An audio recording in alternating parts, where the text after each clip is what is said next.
నమస్తే అండి అందరికీ. తెలంగాణ ప్రజలందరికీ, గవర్నమెంట్కి, మళ్ళీ సుప్రీంకోర్టుకి కోరుకునేది ఏంటి అంటే, తెలంగాణ వాళ్ళు GO-33 పాస్ చేశారండి. పాస్ చేసినా కూడా తెలంగాణ గవర్నమెంట్ వాళ్ళు ఇంప్లిమెంట్ చేయట్లేదు దాన్ని. ఎందుకంటే నాన్ లోకల్ వాళ్ళని తీసుకుని అడ్మిషన్లు ఇవ్వడంతో తెలంగాణ పిల్లలు చాలా అన్యాయం జరిగిపోతుంది సార్. లాస్ట్ టైం 85 పీపుల్కి వస్తే ఈసారి 500 అయ్యారు. నెక్స్ట్ ఇంకా 1000 అవ్వచ్చు, మళ్ళీ ఇంకా 2000 కూడా అవ్వచ్చు.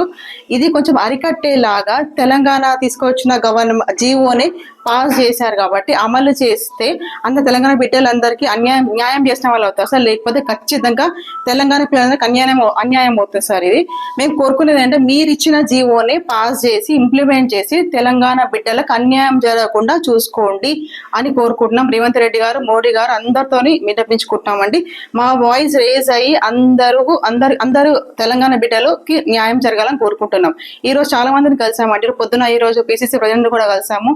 నిన్న కూడా చాలా మందిని కలుస్తూనే వస్తున్నాం. అసలు ఎవరు ఎక్కడ వీలవుతే ఎక్కడ ఏ రాజకీయ నాయకులు కానీ ఎవరిని కానీ ఎక్కడ ఛాన్స్ అక్కడికి వెళ్ళి కలుస్తూనే ఉన్నాము. మా బాధ వినిపించుకుంటున్నాము.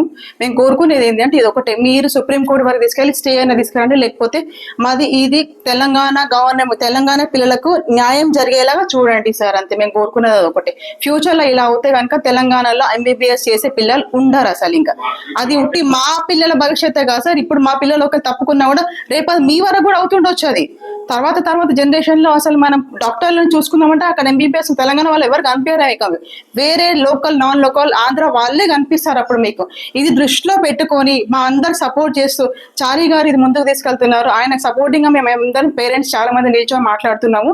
ఈ విషయం ఒకటే, గవర్నమెంట్ దాకా వెళ్ళాలి, రేవంత్ రెడ్డి గారికి వెళ్ళాలి, సుప్రీంకోర్టు దాకా వెళ్ళాలి, స్టే రావాలి. మాకు సపోర్టింగ్ గానే తెలంగాణ బిడ్డలకు న్యాయం జరిగేలాగా రావాలి అని కోరుకుంటున్నామండి. జై తెలంగాణ. ఇదే పరిస్థితి కంటిన్యూ అయితే మీరు అందరు చూస్తుంటారు. టూరిజం ని ప్రమోట్ చేయడానికి గవర్నమెంట్ వేరే ఈ ప్లేస్ ఆ ప్లేస్ అని చెప్పి ప్రమోట్ చేస్తుంది. ఇప్పుడు ఇలాంటి పరిస్థితి కంటిన్యూ అయితే మన ప్రభుత్వం తెలంగాణ రండి MBBS కొట్టుకోవాలి అని ప్రమోట్ చేసినట్టు అవుతుంది మెసేజ్ కూడా. బికాస్ చూస్తుంటే దానిలో కొంతమంది వస్తుంటారు, ఎవరు వస్తారు, మీరు ఉంటారు, కథం మా సీట్లు మాకే కావాలి. ఇప్పుడు దీంతో ఆగదు సార్. ఇది నెక్స్ట్ పీజీకి వెళ్తుంది. అది ఇప్పుడు మా పిల్లలు ఓన్లీ ఇప్పుడు MBBS అయిపోయాక ఊరుకోరు కదా. ఇప్పుడు ఎలాగో MBBS కు ఉన్న వాల్యూ ఉంది, దాంట్లో PG చేస్తేనే వాళ్ళకి వాల్యూ వస్తుంది. ఆ PG సీట్లు కూడా వేరే నాన్ లోకల్ ఆంధ్ర వాళ్ళకి వెళ్తే ఇక్కడ PG కూడా వాళ్ళకి కడుపు కొట్టినట్టే. సో మేము కోరుకున్నది వాళ్ళ పొట్ట కొట్టకండి, వాళ్ళ కంచంలో నుంచి అన్నం తీసుకోకండి, వాళ్ళకి ఇవ్వండి. వాళ్ళకి AR కోటలో 15% ఉంది ఆల్రెడీ, అది వాళ్ళు తీసుకుంటారు. అది మన పిల్లలకి ఎవరి వాళ్ళకి తెలంగాణ ఏ గవర్నమెంట్ వాళ్ళకి ఆల్రెడీ సీట్స్ ఉన్నాయి. వాళ్ళకి పోరాడతారు. వాళ్ళకి అందరు అన్ని గవర్నమెంట్స్ అన్ని స్టేట్లలో చాలా పగడ్బందీగా ఉన్నారు సార్. ఓన్లీ తెలంగాణలో మాత్రమే రుసువులు ఉన్నాయి సార్. తెలంగాణ గవర్నమెంట్ దృష్టి పెట్టి తీసుకొని వచ్చి అందరికి న్యాయం జరిగేలా చూడండి సార్. జై తెలంగాణ. ఇక్కడ ఒకటే